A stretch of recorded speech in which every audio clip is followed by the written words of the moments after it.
שלום וערב טוב לכולם, אנחנו שמחים לראות פה פנים מוכרות וגם חברי קהילה קיימים, אהלן, שמחים מאוד שאתם פה.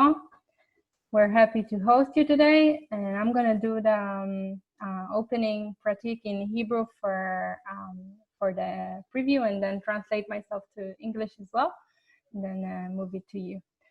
אז שלום לכולם וערב טוב.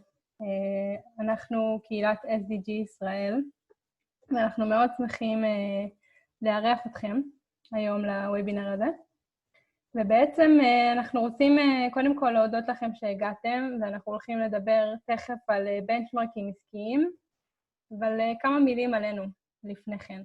אז בעצם SDG ישראל היא קהילה ישראלית לקידום של היעדים לפיתוח בר קיימא בישראל, ובעצם אנחנו פרויקט שנתמך ויושב תחת YK Center, שעובדים בעצם גם מול משקיעים מוסדיים וגם מול בכירים, לקדם ולהטמיע את ה-SDGs, והמייסדים של YK Center, פרופסור יהודה כהנא וטל רונן נמצאים איתנו היום גם, אז שמחים שאתם פה. ובעצם כמו שאתם רואים, היעדים לפיתוח בר קיימא הם יעדים מאוד שאפתניים, שהוכרזו כבר בשנת 2015, בתהליך שהשתתפו בו גם מדינות וגם עסקים ומגזר שלישי וחברות, והם כוללים בתוכם בעצם נושאים גם שקשורים לסביבה שלנו, בחלק התחתון של התמונה, גם נושאים חברתיים, וכמובן גם נושאים כלכליים, שהם בסך הכל הוליסטיים, הם מאוד משפיעים ומושפעים אחד מהשני. כשבחלק העליון של התמונה אתם רואים ליד הכוכב, נמצא יעד מספר 17, שבעצם מבין את החשיבות של שותפות, ואת הצורך בשיתוף של כל המגזרים כדי לגרום להם להתבצע, מאוד מאוד שאפתניים, ובעצם ממפים את כל הבעיות. וזה מה שאנחנו באופן אקטיבי, כקהילת SDG ישראל, מקדמים את השותפויות האלה. אז למה אנחנו בעצם עושים את זה? אנחנו מאמינים שכללי המשחק משתנים, ואי אפשר להתייחס אליהם בכלים הקודמים. אנחנו מאמינים שזאת אחריות משותפת שלנו וגם שלכם שמאזינים פה, ואנחנו לא יכולים לעבוד לבד.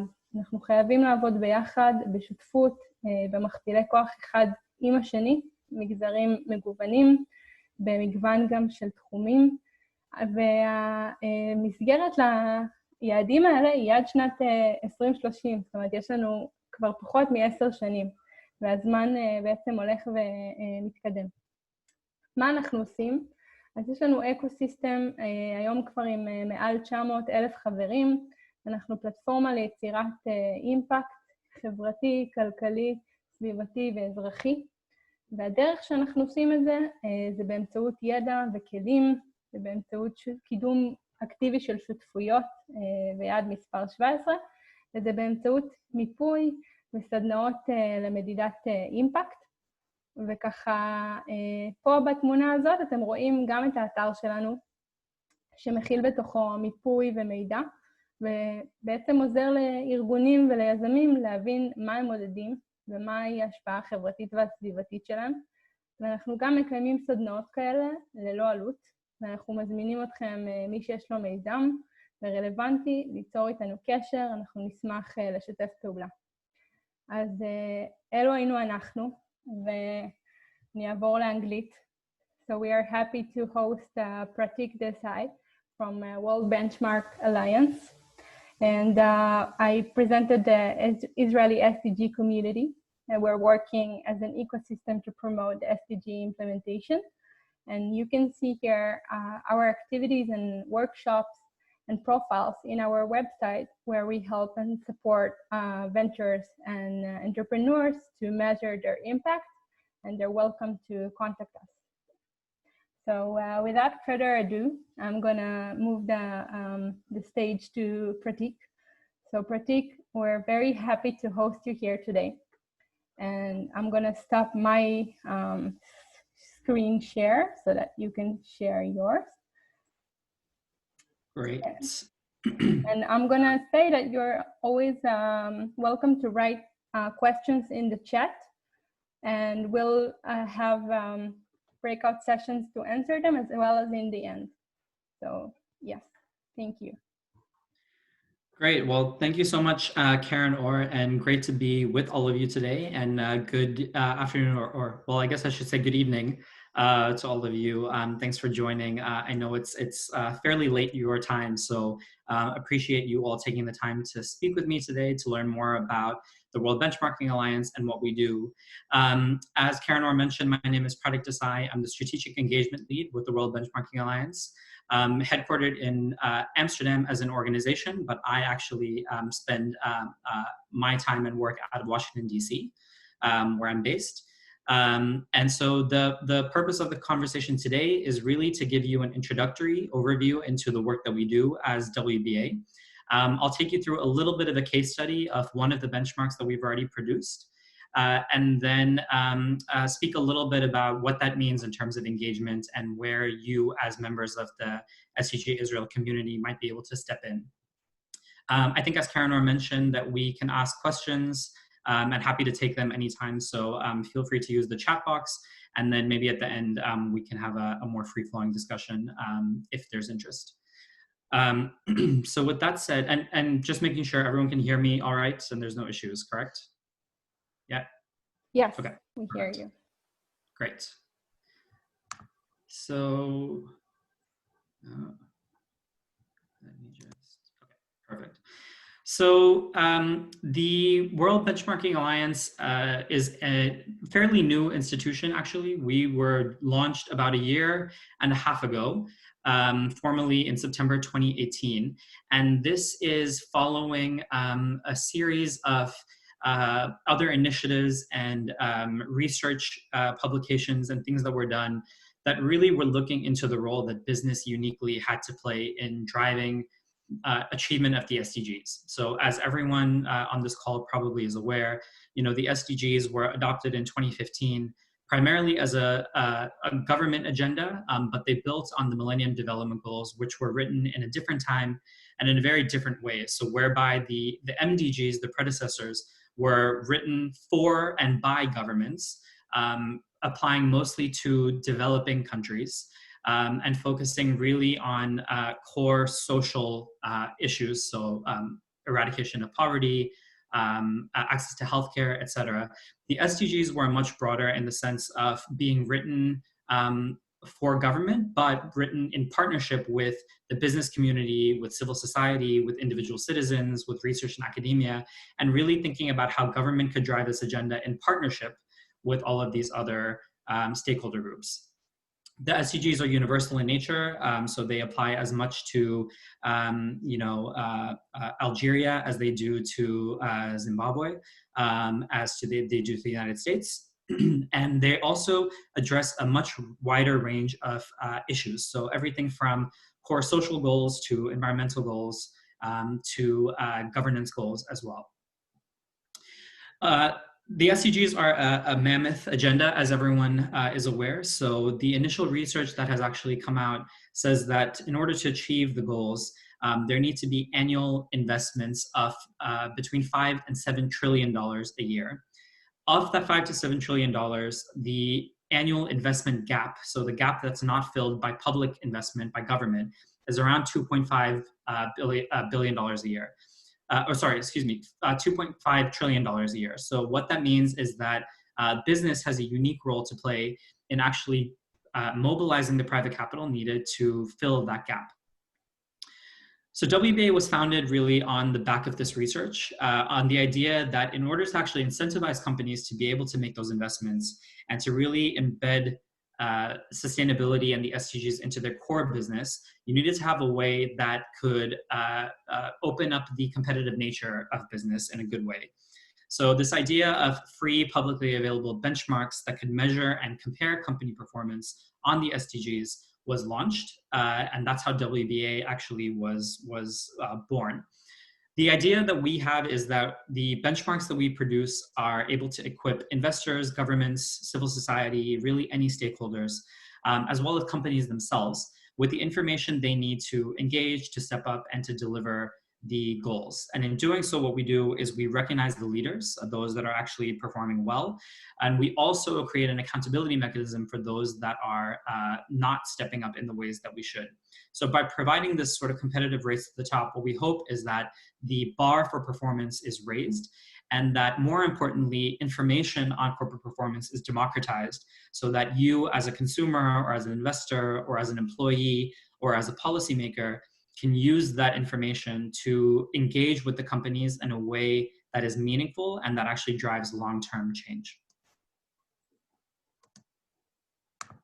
Okay. So how do we do this? We look at the SDGs as our starting point, as the framework that we build on. And what we then do is that we take a transformational approach. So we realize that the SDGs call for transformational, not incremental change. And what that means is that we cannot necessarily look at the SDGs as a goal by goal agenda or as a sector by sector agenda when it comes to the role of the private sector. We know that the SDGs are interconnected.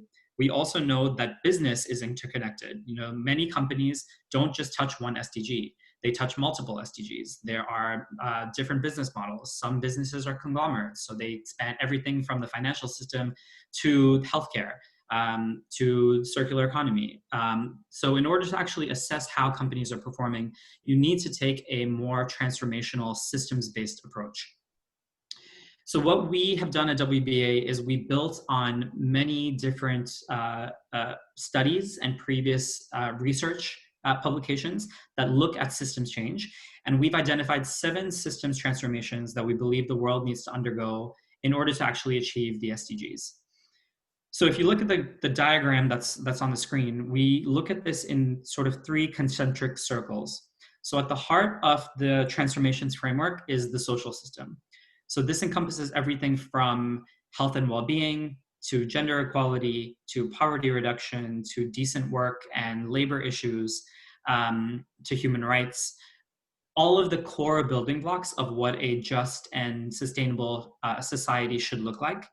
And the reason that we have the social system in the middle is that we believe that every company, regardless of the system in which they operate, regardless of what the sector or industry they operate in, has some impact on driving social inclusion. So whether they're an energy company or an oil and gas company or a financial services company, they all are impacting social inclusion in some way.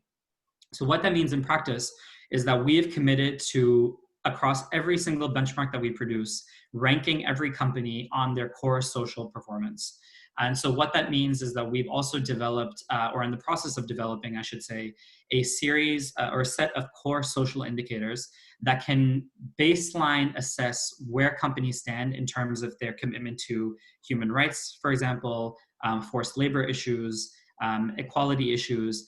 And those initial core set of indicators across 15 measurement areas will be used to assess every company in addition to the indicators that are used within their respective systems. So that's social at the heart of what we do. The next layer really looks at sort of more issue-specific systems. So decarbonization and energy, food and agriculture, the circular economy, digital inclusion, and urban system. And then the final system that encompasses everything is the financial system. This is a new system that actually was not part of much of the research that we looked at previously. But when we were thinking about, you know, the role that the private sector and the business has to play in driving the SDGs, the financial system was really important to us because it serves 2 functions.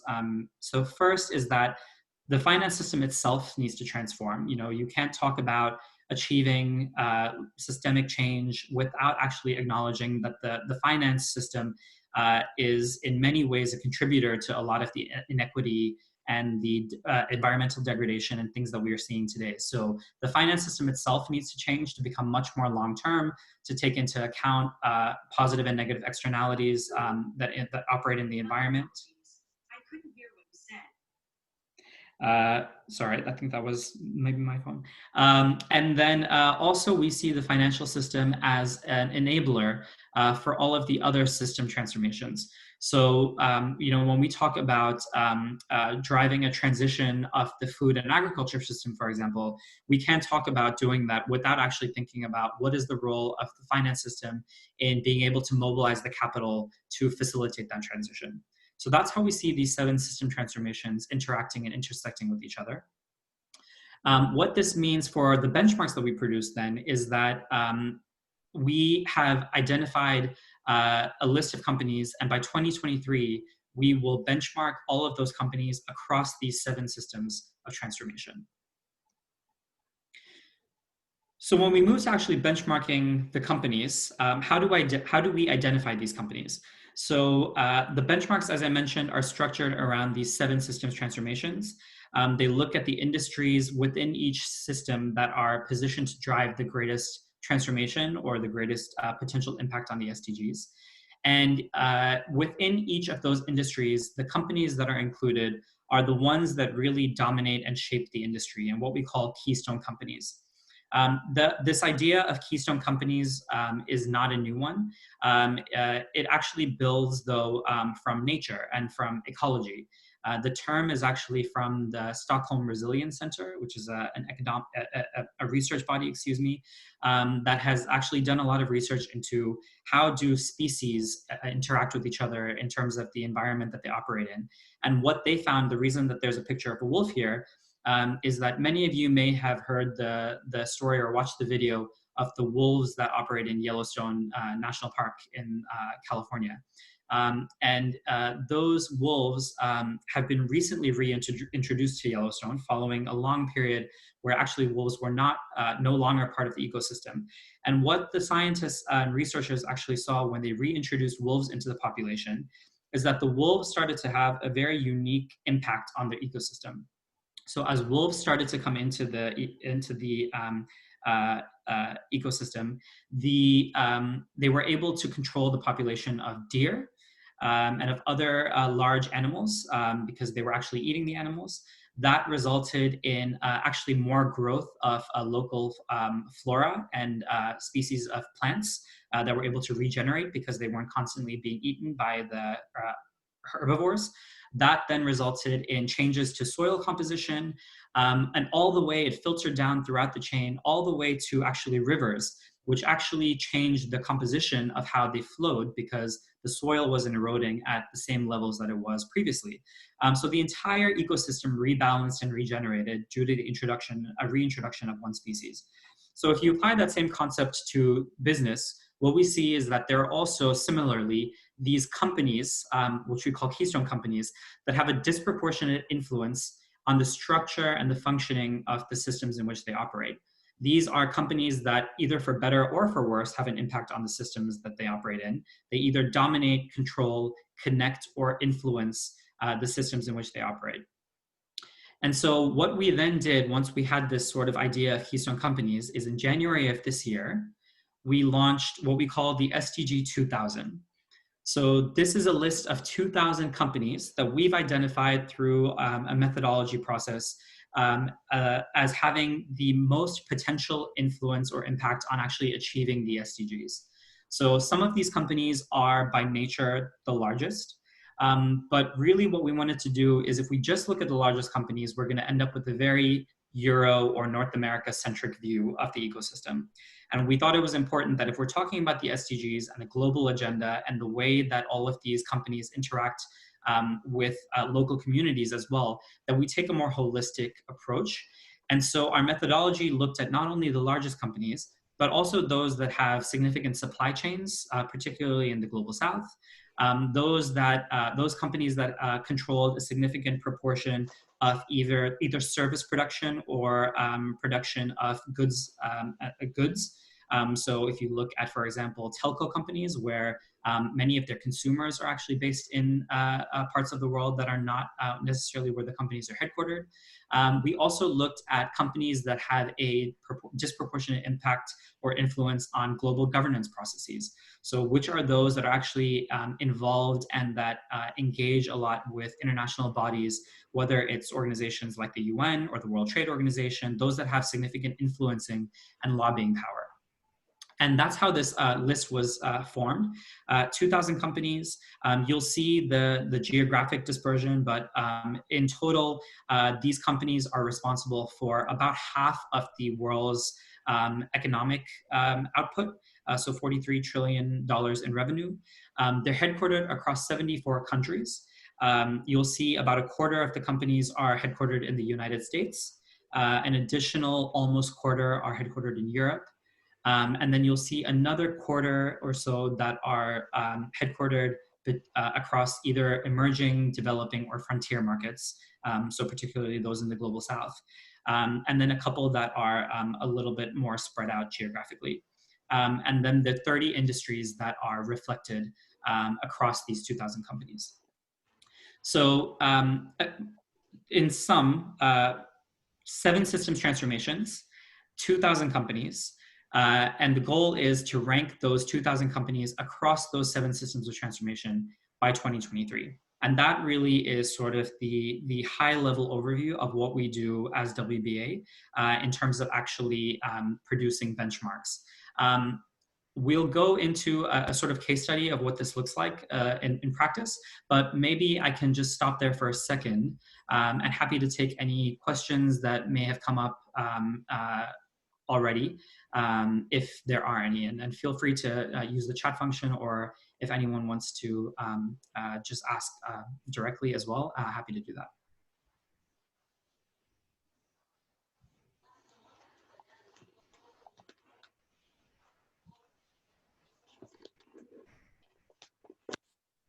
No? Okay, maybe you can feel free to just keep typing your questions, and I'll move on anyway, and then happy to come back to them in a bit.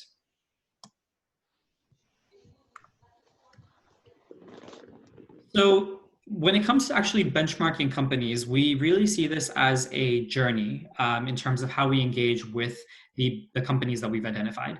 So if you look at this sort of roadmap, we obviously start on the left with the SDGs, and I walked you through sort of what it looks like from translating the SDGs into actually selecting the companies. So we start with the SDGs, we move to systems transformations, we move to actually selecting the industries, and then identifying the Keystone Companies, those 2,000.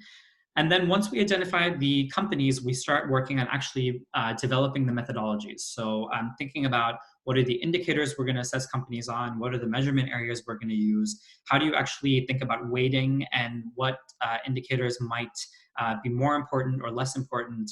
And then through that process, which involves active consultations with stakeholders, whether they're businesses themselves or trade associations or civil society organizations, multilateral bodies, whatever it might be, we then start the benchmarking process. So in developing the methodologies, once we get to a point where the methodology feels sound and that it is accurate and that it builds on best practice and that it feels robust and relevant, we then start the data collection process, working with companies to identify the data that is already in the public domain, working with them to ensure that the data that we've collected is accurate, that it reflects their performance fairly, and then actually producing the benchmarks and the scorecards. Once we actually produce that data and the benchmarks are created, we then start to really think about, okay, what does it mean for stakeholders to actually use this data in a way that will empower them to act on and engage with the companies in a way that is meaningful. So for you as a consumer, how do you redirect your purchasing power using this data? For you as an investor, how do you create your portfolio in a way that reflects and gives credit to companies that are performing well? As a policymaker, how do you decide which companies you're going to engage with, whether that's on procurement or looking at how you facilitate public-private partnerships, or thinking about where there are gaps in company performance where regulation or legislation might be needed. What does that all look like? And that's a very active process that we take in terms of actually engaging with those stakeholders. And then it's a continuous process in terms of refining the methodology. Once one benchmark comes out, it goes through the same process every year. So we're constantly refining, rethinking, working to make sure that the methodology is sound and that it reflects best practice, and that it also accounts for any changes in the ecosystem that might have taken place. So for example, right now with COVID, we're going through, we were supposed to be going through a methodology review for our corporate human rights benchmark. That is on hold for now, while we take into account the effects that COVID is going to have on the environment. And so I can speak to that in a little bit later in more detail. But the idea is that by doing, by engaging in this process and going along this journey with companies and with other stakeholders, we move towards actually seeing the future that we want to see and creating a better world together. So I won't go into too much detail on how we actually work to develop the methodologies and the research process, but I'll just put this here and happy to answer any questions about it if needed. But just to say that it's a multi-step process. We always start with the SDGs as our framework, but then the methodologies that we develop are based both on best available science, as well as societal expectations, and then they build on what's already out there. So either principles and normative standards, corporate reporting frameworks, so for example, GRI, SASB, CDP, others that others may be familiar with. And then we go into sort of sector and product and issue specific initiatives. So my point in showing you this is to really illustrate that we're not trying to reinvent the wheel. Where there is good information out there, where it's possible to build on best available science, where it's possible to integrate existing indicators that already are out there, either through normative standards or principles or through corporate reporting frameworks, we do that because we also understand that for companies, there is a heavy reporting burden. They're asked to report to many, many different organizations and using many different frameworks and standards. And so what we want to do is we want to make this as simple as possible, but also acknowledging that many of the existing indicators that are out there either do not have an SDG specific lens, or they are focused very narrowly on a specific set of issues. And so what we want to do is broaden this out, make sure that it's actually reflecting true impact on the SDGs, and thinking about doing it in a way that is consultative and collaborative with other bodies that exist already. So just to show you a little bit what a benchmark looks like, and this is a little bit of a case study into our climate and energy benchmark. So our climate and energy benchmark we have produced in partnership with CDP, formerly the Carbon Disclosure Project. We started with the automotive sector and we produced this benchmark late last year around the time of the COP that was held in Madrid. And we looked at 25 automotive companies assessing their performance on a methodology that had been developed in partnership with the French government, actually. And the methodology was unique in that it looked at current performance of the companies, but it also looked it also looks at sort of forward trajectories and looking at innovation and ambition and how are companies actually thinking about the transition to a low carbon economy in a more future looking way. So really thinking about how companies are integrating research and development, innovation, marketing, all of those things. And so what you see on the left here is actually the final methodology. So it looks at a couple of different modules, as they're called. So everything from targets. So this looks at scope 1, scope 2, scope 3 emissions, material investments, management structures, supplier engagements, client engagement, policy engagement, and then the core business model, among other things. For each module, there are indicators, specific indicators. Each indicator has a weight, but each module also has a weight. And then together that comes up to 100%. And this is really the rubric and the criteria that we use to assess the performance of a company. And then once we have the performance of a company, we're able to create on the right a ranking. So what you'll see in the ranking is for every company, they're scored in total. So they have a total score. So for example, Group PSA, which scored first in the benchmark, their score is 13.3 total out of a total score of 20. That score then results in a letter grade rating. So they've received a B rating. And then the arrows that you see, excuse me, are an indication or assessment that we've done based on the information that we have. And if the company were to continue its current trajectory, where we see the performance of the company going. So in cases of Group PSA and BMW, based on the information we're seeing and the trajectory that we can extrapolate, we think that the performance would be positive over time. For companies like Renault or Volkswagen, some of the other companies lower down, we see that the performance will likely remain stagnant unless they take significant action to change their performance. And then for companies at the bottom of the list, the trajectory might be negative leaning because we might see that there are significant things that need to change in terms of the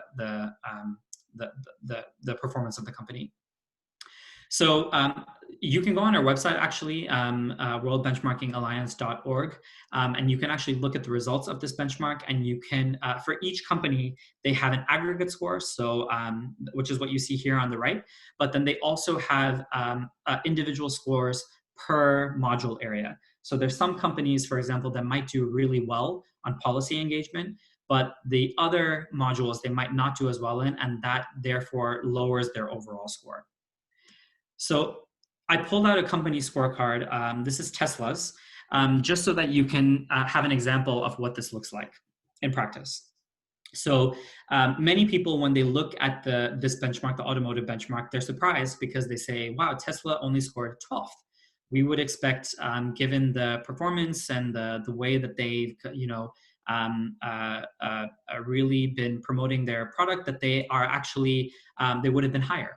But what we see here is that for a few, I didn't pull out every single module, but for a few of the modules, their performance is really, really good. So, on sold product performance, for example, so the current fleet that they produce, their performance is really high. They score first. But then on other issues, so when it comes to setting targets, material investments, really a lot of the measures that look at transparency around climate governance, decarbonization strategy, public commitments to reducing manufacturing emissions. There's limited data, or they don't do well. So what it also shows is that they have shown little intention to moving away from traditional passenger vehicle ownership towards more resource efficient mobility services, which many other companies have done. So in this way, this is an example of how we sort of look at a very holistic approach to assessing a company's performance, and why a company that you might expect to do well, and that does do well in many individual components, might not do well in aggregate. So what does it mean then for stakeholders to actually use this data? So in the case of Tesla, for example, or any of the companies that have been assessed on our climate benchmark, looking at the automotive sector, these are some of the stakeholder groups that we really think have an important role to play, not only in empowering the companies to improve their performance, but also where we see that the data that's provided by the corporate benchmarks can be used effectively. So for companies themselves, obviously the benchmarks provide a roadmap to help them figure out where their gaps in performance, where the industry standard might be either higher than theirs or lower than theirs. So it provides them with a little bit of a comparison with their peers or competitors. And therefore, hopefully what we aim to do with companies is actually on a sector level, raise the bar. For investors, it helps them to figure out how they allocate capital more effectively and create portfolios that are more aligned with their expectations in terms of ESG performance. For civil society, we hope that this data can be used to actually result in more effective advocacy campaigns, So really making sure that civil society knows which are the companies they need to lobby to do better. For governments, as I said earlier, really looking at this data to help facilitate decisions around public-private partnerships, decisions around procurement, decisions around a regulation or legislation that might be needed to raise the bar at an industry level. And then for individual consumers as well, this is a little further down the line, but eventually we hope that this information will be useful for you as a consumer or as an employee or as an individual investor, to understand where you put your money, and making sure that it's aligned with your own individual values. So the work that we do is not done alone. We are an alliance. We know that this is a crowded space. And also we know that our success rests on really our ability to engage with many of these other organizations that are doing similar things. So we were purposefully set up as an alliance, a multi-stakeholder alliance. This list here is not completely up to date in terms of the logos, but we do currently have 133 allies that span a range of sectors, industries, so everything from financial institutions to civil society organizations, business platforms, reporting bodies, standard setting organizations, multilateral agencies, some sustainability consultancies, and others. And you'll see, obviously very honored and excited to have SDG Israel and YK Center as one of our allies. We work with our allies in a number of different ways. So for some of the allies, we work with them around methodology development and benchmark development, some of them around policy formulation and positioning, some of them around communications and outreach, and awareness raising. Really take a different approach depending on the ally in terms of how we work with them, but really do see this as a collaborative exercise in terms of actually building a movement to hold companies accountable for their performance. And here you'll see the geographic split of the alliance, as well as the different split between stakeholder groups. So you'll see that we are growing consistently. We have a pretty solid split in terms of the stakeholder groups and representation across those groups.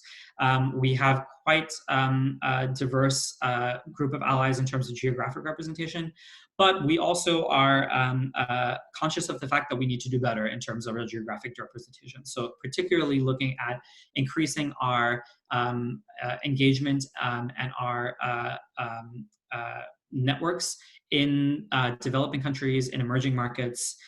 So you'll see big gaps in Latin America, in Africa, in Middle East, and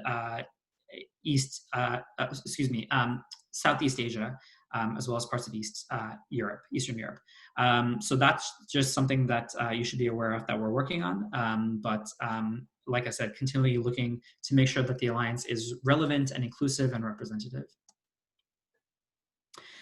So as I said earlier, we're operating in quite different times right now, given COVID and the impact that that's had on the world.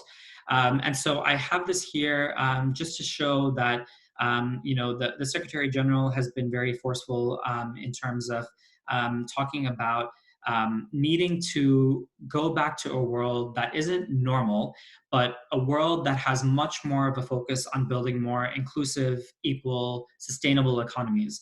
And so what this means in practice for the work that we're doing is that we have needed to be much more responsive to the companies that we engage with, because on the one hand, we understand that companies are facing extraordinarily difficult situations right now and needing to make some really difficult decisions when it comes to business continuity. At the same time, we know that we can't afford to take our feet off the pedal. We need to maintain momentum, and focusing on sustainability and long-term performance is going to be critical if we're going to weather the storm and prevent and be in a position to be more resilient when it comes to crises that may emerge in the future. So what this means is across all of our benchmarks, we've done a little bit, and our systems, we've done a little bit of a reflection. And what we are doubling down on moving forward is for every benchmark that we produce, we're doubling down on our core social indicators. So really making sure that we understand how companies are doing on core social inclusion criteria. So how do they treat their workers? Are they ensuring, if they're an apparel company, are they completing orders or paying suppliers for work that's already been completed? How are companies maintaining human rights performance and ensuring that they are continuing to operate in ways that reflect and respect fundamental human rights criteria? That also means, though, that we have taken a little bit of a decision to shift the timelines for some of our work. So as companies are being pulled in different directions and may not have the capacity to engage with us in the ways that we might have expected previously in terms of providing data or ensuring that the data is accurate or engaging with us around methodology development, we've shifted our timelines a little bit to accommodate that. So what that looks like in practice, and sort of giving you an idea of what's to come over the next year or so. For our social transformation, we were initially intending to publish a benchmark looking at the performance of apparel companies, 36 apparel companies on gender equality this September. That will now move to a gender baseline report, which will look at the performance of those apparel companies specifically as it relates to the way that they have been performing in light of the COVID crisis. And then that will be followed by a benchmark on those companies in early 2021. Similarly, for our corporate human rights benchmark, as I mentioned earlier, we are taking a step back from applying our full corporate human rights methodology and are just looking now at applying the core indicators that are part of the UN guiding principles on business and human rights. That they are not sector specific, but they'll really look at just how are companies how are companies doing on core indicators related to corporate human rights. For our digital transformation system, we'll be publishing a benchmark on digital inclusion later this year in Q4 that looks at four dimensions to digital inclusion. So skills, use, inclusion, and access. For our circular transformation, we'll have a scoping report that lays out very high level our initial thinking about what might go into that benchmark later this year. Similarly, we'll do that for our financial system transformation. And then on decarbonization and energy, we have a few benchmarks that are actually going to be produced later this year. So I showed you the automotives benchmark that was produced last year. We'll follow that up this year with the utilities benchmark. And then next year, we'll move to oil and gas and to the construction sector. And then on food and agriculture, looking at producing a baseline report as well in 2020 that looks at the 350 or so food and agriculture companies that make up that system, moving to an actual benchmark assessing the performance of those companies in 2021. So what does this mean in terms of next steps for staying connected? If this has been interesting to you, or if you'd like to stay connected with what we're doing, would highly encourage you to sign up to our newsletter. So it's worldbenchmarkingalliance.org/subscribe-newsletter. We typically send out a newsletter to our broad constituency once a quarter. But then if you're also interested in specific systems or specific benchmarks, feel free to reach out. I think Karen Orr has my contact information. I can connect you with the relevant benchmark leads. If you are an organization, civil society, a financial institution, an investor network, anything like that, that is interested in the Alliance and joining the Alliance, we'd be happy to have you on board. I didn't touch on this in too much detail, but the Alliance is made up of, as I said, a number of different stakeholder groups. We do not typically include companies other than financial sector companies in the Alliance. There's a lot of rationale behind that I'm happy to go into separately, but I won't go into it now. But just to say that if you are a company, we typically won't include you in the Alliance, but if you are part of any other stakeholder group, happy to have that conversation. We are always looking to continue to let people know about what we're doing and bring them into the process. So if there are opportunities that you know of in terms of amplification and outreach and making sure that we can spread the word about what we're doing, webinars like this are great, and happy to do them with other networks that you may be part of. And then events and convenings. We're always looking for partners that we can hold events and convenings with. Obviously, we're in interesting times right now with COVID and not being able to do anything in person and having to rely on virtual formats, but we're happy to consider working with any of you on hosting events or convenings, particularly looking at representation for events and convenings in parts of the world where we're not that actively engaged. So, very fortunate to be engaged with SDG Israel as you're our only ally in the region. So if we can continue to do these types of events and convenings, that's great. But the more that we can do on that would be very helpful and much appreciated. And then I'll stop there. I think there was a lot of information that I went through, and I tried to go through it relatively quickly, but I think we have about 15 or so minutes left. So happy to take any questions that you may have.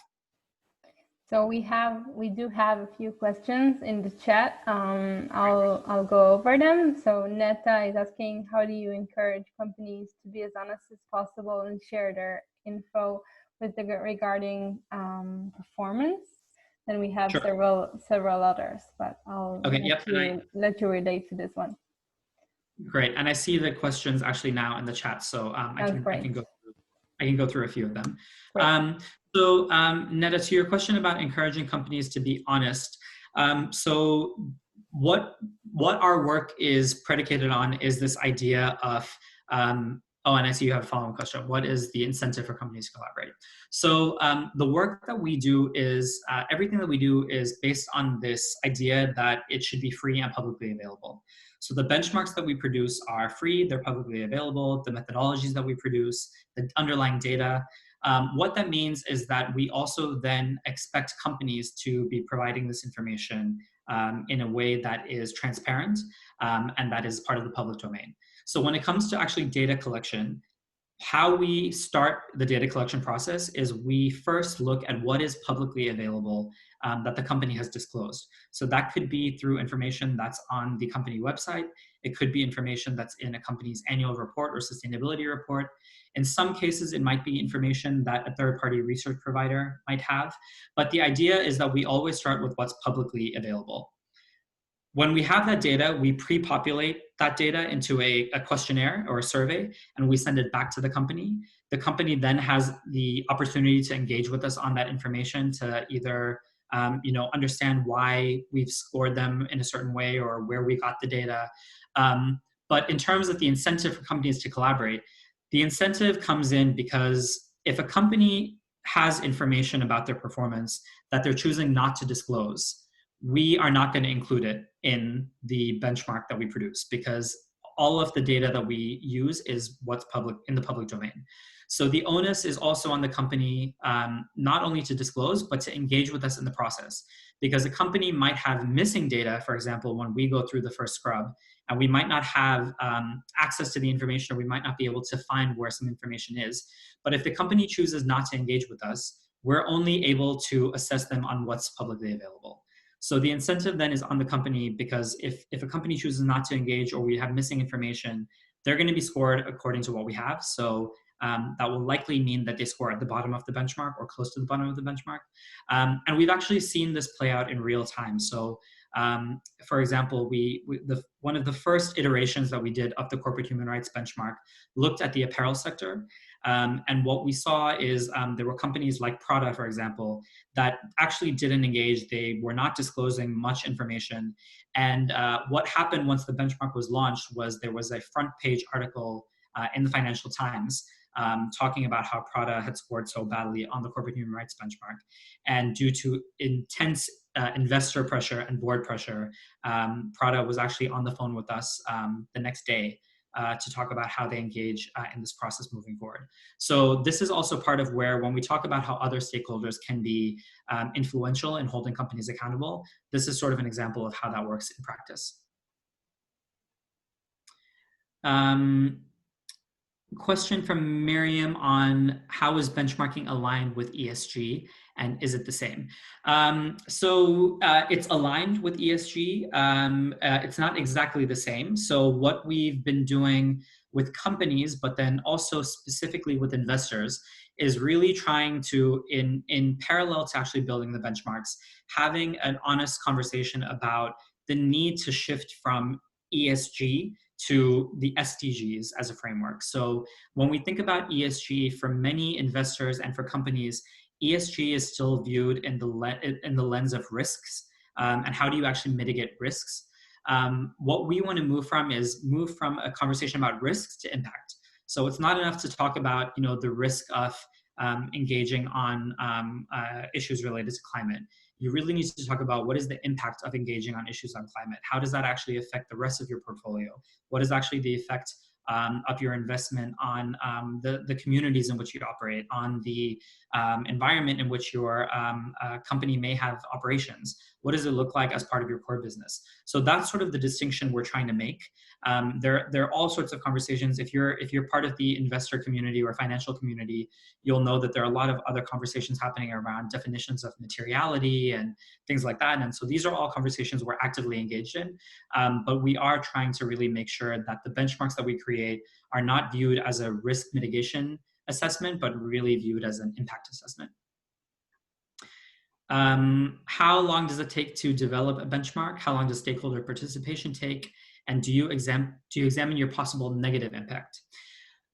So how long a benchmark takes to develop? Typically about a year from the time we begin or we develop a scoping report to actually working on the methodology, and then the constant stakeholder process of making sure the methodology is right, that it's robust, that it takes into account the right indicators, and then actually getting the data from the company. It takes about a year to a year and a half. So it is a fairly long process, but again, the more information that is publicly available, the easier it is to be able to mine that data and to engage with companies.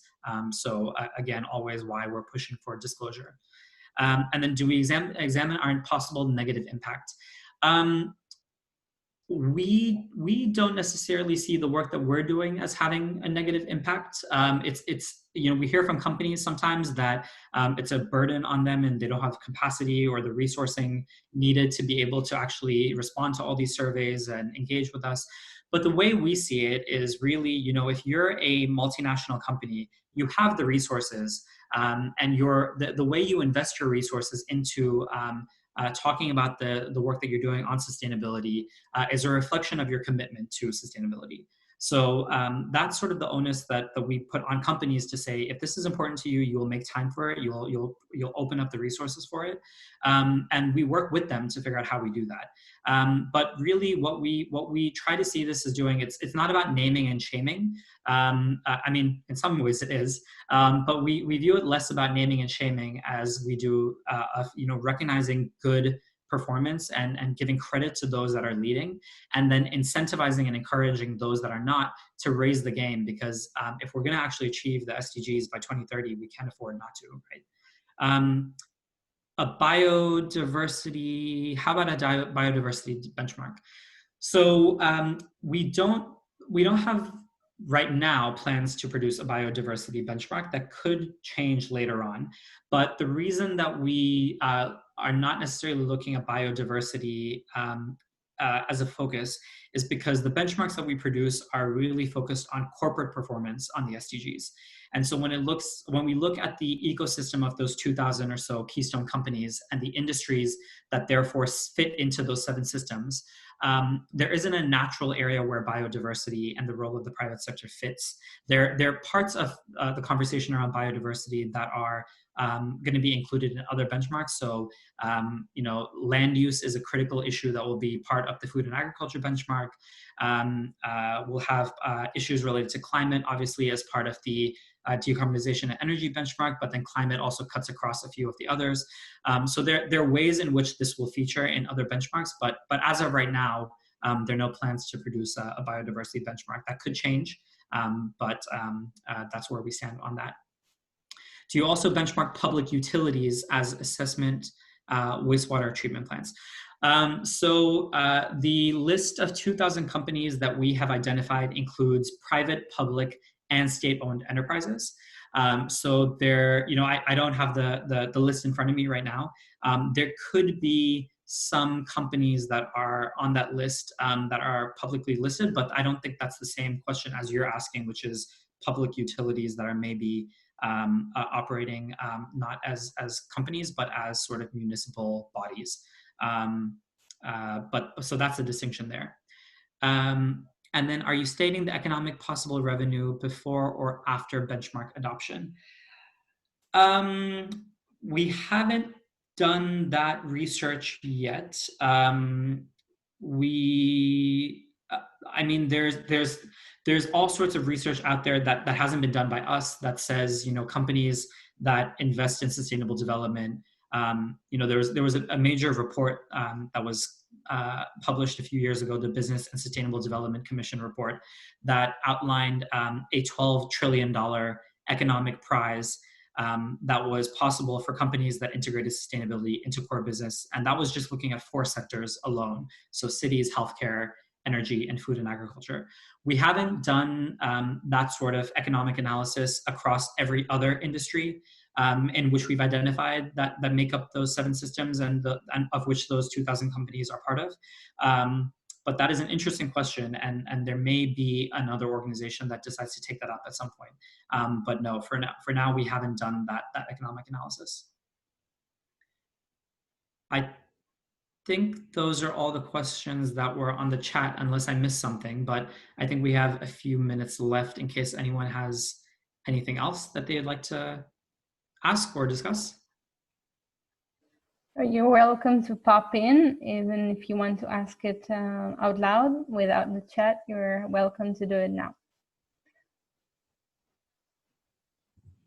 Hi, thank you so much. This has been really interesting. Maybe you went over this and I missed it, but what is your, like the organization's financial model? Are you based off donations, or how does it work? That is a great question. So we are primarily funded by governments right now and philanthropic institutions. So our primary funding comes from the UK, the Dutch, the Danish, the Swedish, and the German governments. We also have some funding from a few philanthropic organizations. So the Porticus Foundation, the Laudes Foundation, the Walton Foundation, and then the Aviva Foundation, which actually is a corporate foundation. So the idea, though, is that the funding model will become more hybrid over time. So we'll continue to include governments, philanthropic organizations, and then eventually we'd also like to include some institutional investor funding. The exact model for that hasn't been decided yet. That could take the form of licensing agreements or things like that. But that's a conversation that's a little bit further down the road. But for now, primarily government and philanthropic organizations.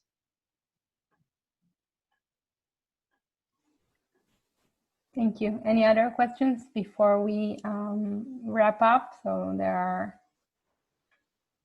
room for 1 or 2 other questions.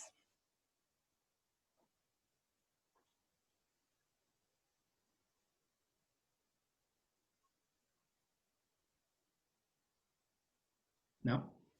Okay. So thank you so much, Pratik. It was very interesting and fascinating to see your work and your methodology, and it's been a pleasure to host you, and we're happy to be your allies. And if you're interested to contact Pratik or the WBA, you're welcome to contact us, contact me, and we'll be happy to connect whoever will be relevant. And of course, you're welcome to visit the WBA website, where you can see all the data and all the reports that are transparent and open to everybody to use. So Great. Thank you so much for this. It's been a pleasure, and others are writing thank you as well in the chat. So thank you, Karen-Nora, and thank you to all of you. This was really, really great, and great to connect with all of you, and looking forward to engaging further with SDG Israel and your entire community. So thanks again. Thank you. All Bye, right, everybody. Thanks, Pratik. Bye. Thank Stay you. safe. See you in the next webinars. Take care. Bye. Bye.